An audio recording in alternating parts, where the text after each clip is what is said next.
नमस्कार दोस्तों। तो ये हमारे इस लाइब्रेरियन के लिए मैं जो है जो सिलेबस है उसके बारे में आज बताने जा रहा हूँ।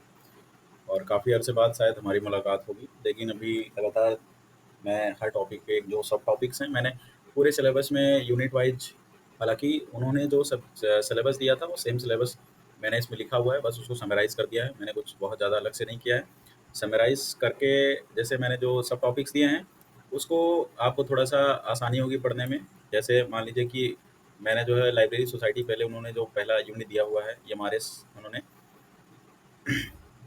तो पहला जो भी टॉपिक है उसको सब टॉपिक में मैंने डिवाइड कर दिया है। अब इसमें जो आपको पढ़ना है, पहला टॉपिक वो जो है लाइब्रेरी के हिस्ट्री के बारे में पढ़ना है in respect of world and India, right. And जो सेकंड टॉपिक है वो आपको टाइप ऑफ लाइब्रेरीज पढ़ना है कि लाइब्रेरीज के कौन कौन से टॉपिक होते हैं, सॉरी टाइप्स क्या क्या होते हैं। एंड जो डिफरेंट इंस्टीट्यूशंस हैं जैसे यूजीसी हो गया या फिर जो है एआईसीटी हुआ या फिर आपका जो भी इंस्टीट्यूशंस हैं, जो लाइब्रेरी के डेवलपमेंट में उनका क्या योगदान है उसके बारे में हम लोग पढ़ेंगे। अच्छा, ये सब टॉपिक्स लिखने से अगर आप लोग वीडियो थोड़ा सा रोक रोक के ये सब टॉपिक्स लिख भी सकते हैं, ताकि इसके हिसाब से आप बाद में जब रिवाइज करेंगे तो आपके कौन कौन से टॉपिक तैयार हो गए हैं वो थोड़ा सा चेक कर सकते हैं आप लास्ट में। एंड तीसरा, मैं आपको बताना चाहूँगा कि कोई भी तैयारी करने से पहले सिलेबस जो है जानना बहुत ज़रूरी होता है। सिलेबस के अकॉर्डिंग करेंगे, कम पढ़ेंगे लेकिन स्मार्टली पढ़ेंगे तो सिलेक्शन ज़रूर होगा आपका। मैं अश्योर करता हूँ, अगर आपने पहले नहीं पढ़ा हुआ है या फिर डिस्टेंस से किया है, आपको टीचर से पढ़ने का मौका नहीं मिला है, तो मैं आपको जो कॉन्सेप्चुअल क्लैरिटी है उसको समझा दूंगा। बाकी फैक्ट के लिए मैं भी ये कहूँगा कि अगर आपको फैक्ट बहुत ज़्यादा पढ़ना है तो हमारे डॉक्टर साहब हैं अमित सर, उनकी किताब जो है ज़रूर ले लें। अगर आपको फैक्ट पढ़ने हैं वहाँ पर ढेर सारे फैक्ट्स आपको मिल जाएंगे। बाकी आपको कंसेप्चुअल क्लैरिटी चाहिए तो प्लीज़ ये वीडियो ज़रूर देखें। और तीसरा टॉपिक है लॉज ऑफ लाइब्रेरी साइंस, बहुत ही इंपॉर्टेंट टॉपिक है। इसमें जो है हम पांचों लॉज के बारे में पढ़ेंगे और कुछ लॉज बाद में भी जोड़े हुए हैं उसके बारे में पढ़ेंगे। बहुत ज़्यादा इंपॉर्टेंट नहीं है लेकिन कभी कभी ऐसे अतरंगी सवाल एग्जाम में पूछ लिए जाते हैं। तो इस पांचों लॉज के इम्प्लीकेशंस क्या हैं, ये सारी चीज़ों के बारे में हम लोग जानेंगे। इसमें रिसोर्स शेयरिंग क्या होता है, लाइब्रेरी नेटवर्किंग क्या होता है, ये भी चौथा टॉपिक है। लाइब्रेरी रजिस्ट्रेशन क्या होता है और इसकी ज़रूरत क्या पड़ी, इसके स्ट्रक्चर क्या होते हैं, अलग अलग स्टेट में क्या क्या स्ट्रक्चर है, उन सब चीज़ों के बारे में हम लोग थोड़ा सा एक जानकारी लेंगे। इसी यूनिट में जो सिक्स टॉपिक है वो है डिलीवरी ऑफ बुक्स एक्ट। अब इसके अंडर में चार लाइब्रेरीज को ऑथराइज़ किया गया था कि वो जो है कोई भी पब्लिशर जो होगा बुक पब्लिश करेगा तो एक एक कॉपी जो है यहाँ पर भिजवानी होती है। ब्रीफ में जानकारी में दे रहा हूँ लेकिन आगे पढ़ेंगे। इंटेलेक्चुअल प्रॉपर्टी राइट्स क्या होते हैं, कॉपी राइट्स क्या होते हैं, इन सब चीज़ों के बारे में आगे जानकारी मैं आपको प्रदान करूँगा। ठीक है। और सिक्स टॉपिक है, बहुत ही इंपॉर्टेंट टॉपिक है एक लाइब्रेरियन के लिए। एग्जाम में हो सकता है ना पूछा जाए लेकिन आपके लाइफ में थ्रू आउट लाइफ ये बहुत ही काम आएगा। Ethics of librarianship. लाइब्रेरियनशिप का एक लाइब्रेरियन होने के लिए क्या चीज़ें होनी चाहिए एक लाइब्रेरियन में, बहुत जो होनी ही चाहिए। ठीक है। अगर वो चीज़ें नहीं हैं, जो वर्टिकेट्स नहीं है आपके अंदर, तो आप एक लाइब्रेरियन अच्छे से नहीं बन सकते हैं। वो भी हमारे जो स्कॉलर्स हैं उन्होंने इंश्योर किया कि कम से कम इतनी चीज़ें तो आपके, इतने गुण तो होने चाहिए। जैसे शादी करने जाते हैं तो 36 गुण मिलाते हैं, लेकिन एक लाइब्रेरियन बनने के लिए आपके अंदर क्या क्या एथिक्स होने चाहिए। तो कम से कम इन्होंने एक पैरामीटर दिया हुआ है कि क्या क्या कम से कम होना चाहिए आपके अंदर एज ए लाइब्रेरियन। और आपका जो सिक्स टॉपिक है वो एसोसिएशंस के बारे में हमें पढ़ना है। तमाम एसोसिएशंस हैं जिन्होंने लाइब्रेरी साइंस को जो है अपने अपने जो भी हैं इन्होंने योगदान दिए हैं, तमाम पब्लिकेशंस हैं इनके, और अपने मूवमेंट ये लोग चलाते हैं, उससे जो है लाइब्रेरी साइंस को, फील्ड को बहुत मजबूत किया है। तो इंटरनेशनल और नेशनल सभी एसोसिएशन के बारे में हम लोग पढ़ाई करेंगे। और जो प्रमोटर्स हैं लाइब्रेरी सर्विसेज जो इंडिया में प्रमोट कर रहे हैं या फिर वर्ल्ड में प्रमोट कर रहे हैं, जैसे आपका RRLF हो गया या फिर यूनेस्को हो गया, तो उसके बारे में हम लोग जानकारी लेंगे। और लास्ट आता है एक्सटेंशन सर्विस के बारे में कि एक्सटेंशन सर्विस क्या होती है और इसकी ज़रूरत पड़ती क्यों है। तो जाहिर सी बात है कि आजकल लाइब्रेरीज़ का जो है चलन बहुत कम हो गया है। लोग जो है चैट जीपीटी, गूगल सर्च, इन सब पे जो है रिलायबल हो गए हैं, तो इसलिए लाइब्रेरीज़ को बहुत कम यूज़ कर रहे हैं। तो हमें जो है लाइब्रेरी को प्रचार करने की ज़रूरत पड़ रही है, इसलिए एक्सटेंशन सर्विसेज को लेकर आया गया है। इसके बारे में पढ़ेंगे हम लोग आगे। तो यूनिट 2 पे आते हैं। यूनिट 2 आपका जो है नॉलेज ऑर्गेनाइजेशन और information processing and retrieval, IPR से रिलेटेड है, जिसमें आपको जानना होगा, आपको बताया जाएगा यूनिवर्स ऑफ नॉलेज क्या होता है, किस तरीके से जो है इन्फॉर्मेशन की बॉम्बार्डिंग हुई और जिससे कैटलॉगिंग और क्लासिफिकेशन की ज़रूरतें पड़ी हैं। तो कैटलॉगिंग के भी क्या ज़रूरतें हैं, क्या टाइप्स हैं, क्या मेथड्स हैं, क्लासिफिकेशन के भी क्या ज़रूरतें थी, टाइप्स क्या हैं, मेथड्स क्या हैं, वो सब सारी जानकारी हम लोग कलेक्ट करेंगे। सब के बारे में हम लोग धीरे-धीरे पढ़ेंगे और मेरे हिसाब से अगर मैं पर डे एक वीडियो अपलोड करूँगा तब भी ये पूरा कोर्स खत्म होने में कम से कम 2 महीने लग जाएँगे और अगर 2 महीने से पहले एग्ज़ाम हो जाएगा तो मेरे हिसाब से मैं कोर्स कंप्लीट नहीं कर पाऊँगा। लिटरली मैं बता रहा हूँ। तो आप उम्मीद करिए कि 2 महीने के बाद ही एग्ज़ाम हो, लेकिन मेरे हिसाब से जहाँ तक अगर एनटीए फॉर्म भरा रहा है, तो ये एग्ज़ाम जो है जल्दी ही कराएँगे ये लोग। खैर, तो तमाम तरीके की स्कीम्स हैं, उसके बारे में भी हम लोग जानकारी लेंगे। सीसीसी है, एससीआर2 है, मार्क 21 है और फिर डीडीसी है, यूडीसी है, सीसी है, सब कुछ पढ़ेंगे। और मैं एक चीज़ और भी बता दूँ कि लाइब्रेरी सोसाइटी जो है उसमें से 10 नंबर के जो सवाल हैं वो कम से कम आएँगे ही। 10 नंबर लाइब्रेरी सोसाइटी हो गया प्लस 10 नंबर आपका जो है हो गया knowledge organisation plus 10 number ICT से भी आएगा। ये मान के चलिए आप लोग। इतने तो कन्फर्म है।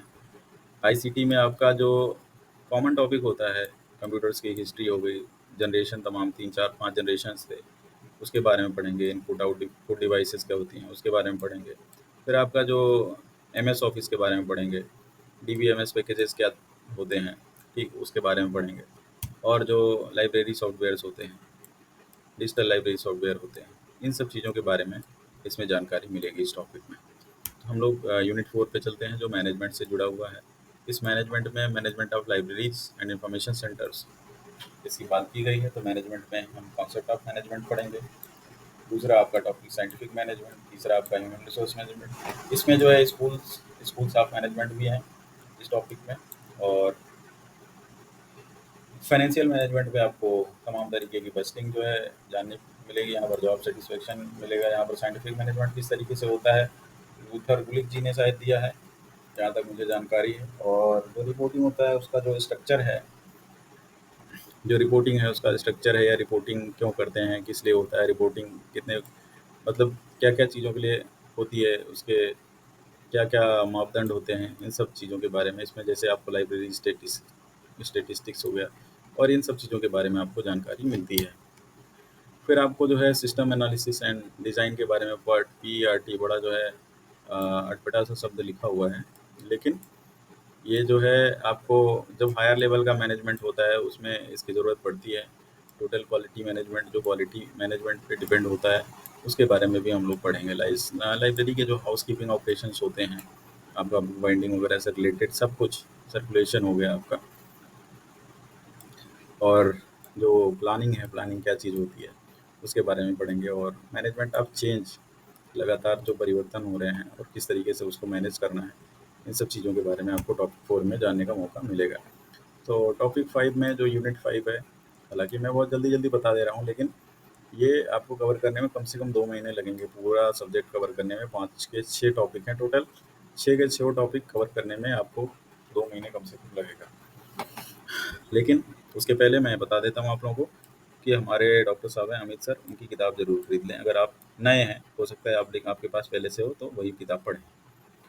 तो इसमें जो है हम लोग इन्फॉर्मेशन के बारे में जानेंगे, इन्फॉर्मेशन सोर्स क्या होते हैं, उनके क्या तरीके हैं, क्या-क्या टाइप हैं, तमाम जो स्कॉलर्स ने उसको कई-कई तरीके से डिवाइड किया हुआ है, तो उन सब चीज़ों के बारे में पढ़ेंगे।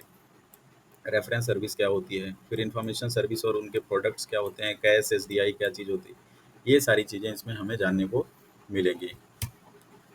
और ये यूनिट 6 है, यूनिट 6 है ये। यूनिट 6 में लाइब्रेरी यूज़र के बारे में हम पढ़ेंगे। लाइब्रेरी यूज़र से आजकल जो जो भी एग्ज़ाम हो रहे हैं उसमें कम से कम 5 से 6 सवाल आ रहे हैं। 5 से 6 सवाल। बहुत ही छोटा टॉपिक है, लेकिन 5 से 6 सवाल ज़रूर आते हैं, हमेशा आते हैं। अभी क्योंकि इसका जो वेटेज है वो बढ़ा दिया गया है, क्योंकि और मेरा भी मानना है कि अगर जब तक आप लाइब्रेरी में यूजर्स को नहीं जानेंगे तो आप सर्विसेज को प्रोवाइड नहीं कर सकते। तो इसमें user education, user study, questionnaire वगैरह से रिलेटेड चीज़ें हैं, और किस तरीके से पावर पॉइंट बना के समझाएंगे या कैसे समझाएंगे, बहुत सारी चीज़ें आती हैं, उसके बारे में डिस्कशन करेंगे हम लोग। खैर सिलेबस से रिलेटेड इतना ही है। और बाकी जो सवाल हैं, कभी-कभार क्या होता है, ये डिपेंड करता है डिपार्टमेंट पे या फिर डिपेंड करता है पेपर सेट करने वाले पे, कौन से जो है सब्जेक्ट को ज़्यादा वेटेज देता है। इसमें भी बहुत ज़्यादा सवाल नहीं पूछे जाते हैं, लेकिन मान के चलते हैं कि 7 से 8 सवाल जो है आ ही जाते हैं। और अगर देखा जाए तो आपका मैनेजमेंट, इसमें से भी कम से कम 10 सवाल आते हैं, मिनिमम की बात कर रहे हैं हम। तो 10 सवाल ये हो गए, आपके 7 से 8 सवाल ये हो गए और 5 से 6 सवाल ये हो गए। मान लेते हैं ज़्यादा वाले को लेते हैं, 8 6 14 मार्क्स हो गए, 14 10 24 हो गए। उसके बाद यूनिट 3 से आपके कम से कम 10 सवाल आएंगे, 34 हो गए, और इसके पहले 20। तो मेरे हिसाब से 54 मैंने बता ही दिया। 80 क्वेश्चन आने हैं, तो हो सकता है 5-5 6-6 किसी भी सब्जेक्ट में। जैसे लाइब्रेरी सोसाइटी में अगर देखा जाए तो इसमें 15 सवाल बन सकते हैं आराम से। इस सब्जेक्ट से 15 सवाल आराम से बन सकते हैं। नॉलेज सोसाइटी से 15 सवाल आराम से बन सकते हैं। तो 10 नंबर तो आपका ऐसे ही बढ़ जाएगा। और उसके बाद आईसीटी से भी आपके कम से कम 5 सवाल और बढ़ सकते हैं। हालांकि आईसीटी में 10 सवाल बहुत ज़्यादा होता है, बहुत होता है। तो मैनेजमेंट से भी आपके 5 सवाल बढ़ सकते हैं। तो इस तरीके से आपका ये वेटेज होता है। तो मेरे हिसाब से इस तरीके से आपको तैयारी करनी चाहिए। सबसे पहले लाइब्रेरी सोसाइटी, उसके बाद फिर knowledge IPR and then management. मैं इस तरीके से चलूँगा, फिर आईसीटी। क्योंकि ये सारे जो है सबसे ज़्यादा इसी में अगर देखा जाए तो मान लीजिए 15 जो है लाइब्रेरी सोसाइटी में होता है, फिर 15 मान लीजिए कि आपका नॉलेज ऑर्गेनाइजेशन से होता है, फिर 15 मार्क्स मान लीजिए कि मैनेजमेंट 10। ये ऐसा नहीं है कि एनालिसिस मैंने एक बार किया हुआ है डीएसएसबी का, उसमें भी सेम ऐसे ही क्वेश्चन पूछे गए हैं। उसका 100 मार्क्स का क्वेश्चन, 100 मार्क्स का पेपर होता है, इसमें 80 मार्क्स के पेपर हैं। तो मेरे हिसाब से वेटेज यही होना चाहिए। फिर 10 और मेरे हिसाब से 7, अगर 1 2 3 4 5 6 टॉपिक हो गए तो 45 20 65 एंड 7। तो यही रेशियो रहेगा और इसी हिसाब से हम लोग पढ़ेंगे इसके बारे में। तो ताकि आईसीटी पढ़ने से आपका जो है 10 नंबर और कवर हो जाएगा, क्योंकि जनरल पेपर में भी आईसीटी पूछा जाएगा 10 नंबर का। तो आज के लिए इतना ही दोस्तों, कल मिलते हैं। धन्यवाद।